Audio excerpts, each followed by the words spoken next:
मैंने फ़ोन लगाया है चंद्र प्रकाश लेबर ऑफ़िसर जो कि चंदौली ज़िले के हैं और इनसे मैं जानने का यह प्रयास करूँगा कि सर ये जो स्थिति चल रही है कैसी स्थिति है? क्या ये सही है? क्या जो इनको सैलरी दी जा रही है सही सैलरी दी जा रही है?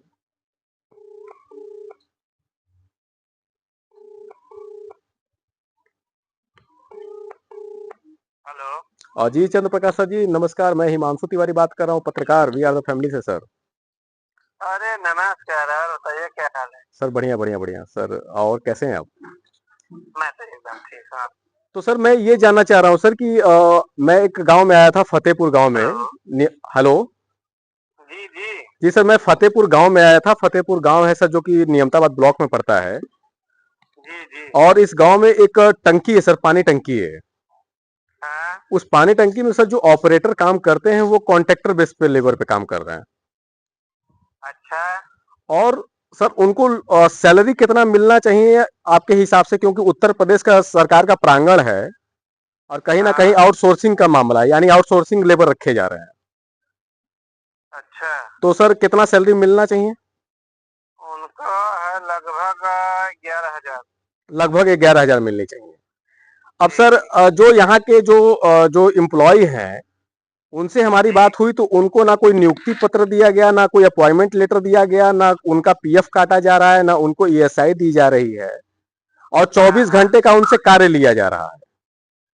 कितना? 24 घंटे का सर उनसे कार्य लिया जा रहा है, यानी कंटिन्यू।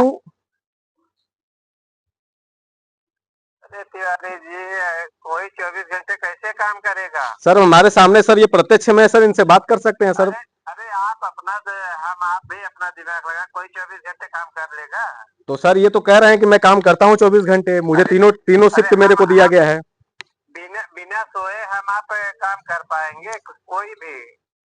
अकेला ऑपरेटर कर रहा है सर सर। अकेले ऑपरेटर हैं सर, कहने का मतलब अकेले ऑपरेटर हैं ये। तो अपना जो है एक रिटर्न में अपनी शिकायत करें, तब मैं जांच कर लूंगा। अच्छा ये मतलब आपको रिटर्न कंप्लेन करेंगे तब आप जी का शिकायत करेंगे? यानी अगर एक जी। पत्रकार अगर आपको अगर जगाने के लिए अगर एक मैंने फोन कर रहा है तो क्या फोन पे सर जांच नहीं हो सकती है?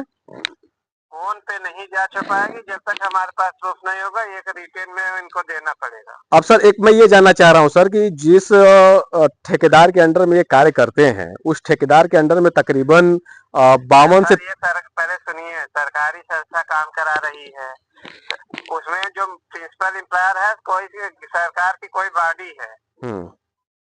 और हम भी सरकार है, सरकार सरकार के खिलाफ काम करेगी जब तक कोई पुख्ता रिटर्न में कोई सर अब मेरी बात को सर, दूसरे के प्रीमाइसेस में हम कैसे घुसेंगे? हाँ सर अब मेरी बात सुन लीजिएगा, ठीक है आपने बहुत अच्छा बात बताया, मुझे मुझे बहुत जानकारियां मिल गई।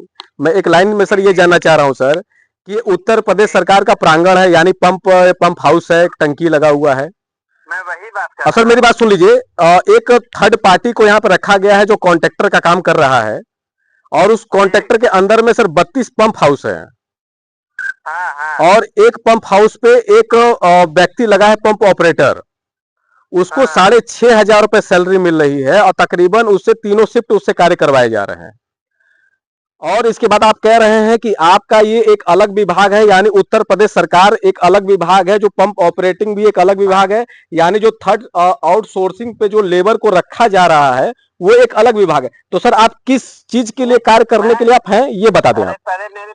पहले पूरी बात आप सुनो, मैं लेबर डिपार्टमेंट से हूँ। वो कोई ट्यूबवेल मतलब नलकूप विभाग होगा। सर लेबर सर एक विभाग सेकेंड, सर एक सेकेंड मेरी बात को सुन ले सर, मैं अभी बात को। अभी पहले सुनिए, मैं गाड़ी ड्राइव कर रहा हूँ, अभी मैं खड़ी करके फिर आपको फोन करता हूँ। सर बस एक लाइन में बस पूछना चाह रहा हूँ सर, मैं एक लाइन, हेलो। ठीक ठीक ए- ठीक। एक लाइन सर, हाँ सर मैं ये जानना चाह रहा हूँ सर कि अगर ये आउटसोर्सिंग लेबर है तो आप ये देखेंगे हाँ, कि वो किस विभाग का है? विभाग से हमसे मतलब नहीं है, ये कोई सिंपल सही इसके नाम से कंप्लेंट आ जाएगी, मैं पूरा जांच कर लूंगा कॉन्ट्रेक्टर की कि हाँ मतलब ये शिकायत मिली है, यहाँ पे ये प्रॉब्लम है, ये जो है 8-8 12-12 घंटे 24-24 घंटे काम करा रहे हैं और सैलरी जो है इतना कम दे रहे हैं। अगर सर ये अगर ये लेबर अगर ये अपना कंप्लेन देता है और हाँ ठेकेदार इसको कह देगा कि मैं तुमको नौकरी से निकाल दूंगा, तुमने क्यों कंप्लेन दिया था, क्या उस पर सर कोई कार्रवाई है कि नहीं? नहीं, सीधी सी बात समझ लीजिए कि अगर हमारे पास कोई रिटेल में नहीं आएगा तो मैं कोई कार्रवाई नहीं कर पाऊंगा। और आपको लगता है सर कि कोई लेबर मतलब कि ठेकेदार के विरोध में जाके कंप्लेन कर सकता है? क्यों नहीं? अरे भाई ये अगर उसको जरूरत है तो करना ही पड़ेगा ना। अच्छा, मतलब सर आप कह रहे हैं कि अगर आपके पास कंप्लेन आएगा तभी आप जांच करेंगे, अन्यथा आपको जांच कर ही जी नहीं जी सकते हैं। आपके ऊपर बहुत ज्यादा बंदिशें हैं आपके ऊपर। जी आप कह सकते हैं। ठीक है सर, बहुत बहुत धन्यवाद। बाकी सर मैं संतुष्ट ठीक नहीं हूँ आपके विचारों से, आप चाहे जैसा जो भी कहें। चलिए ये है, अब आप समझ सकते हैं कि हमारे चंदौली जिले में जो कानून व्यवस्था है वो कैसे है। यानी अगर एक पुलिस ऑफिसर अगर वो रास्ते पे जा रहा है और बगल में अगर कोई मर्डर करके भाग रहा है तो पुलिस उसको नहीं पकड़ सकता। क्यों नहीं पकड़ सकता? क्योंकि जब तक वो जिस व्यक्ति का मर्डर हो गया है या जिस व्यक्ति के साथ एक्सीडेंट हो गया है वो जब थाने पे जाएगा कंप्लेन करेगा तब विभाग उसके ऊपर कार्रवाई करेगी।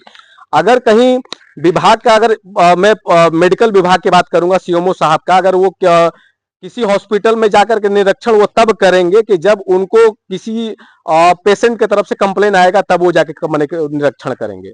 उसी प्रकार से लेबर इंस्पेक्टर साहब मैंने ये कहना चाह रहे हैं कि जब कोई लेबर उनके मैंने कहेगा कि मुझे ये समस्या है और मुझे ये प्रॉब्लम है, तब लेबर को के लिए इंसाफ का कार्य किया जाएगा। अब देखिए सोचने वाली बात ये गरीब व्यक्ति हैं, कहीं ना कहीं इनको जानकारी का अभाव है, कहीं ना कहीं इनको जानकारी नहीं है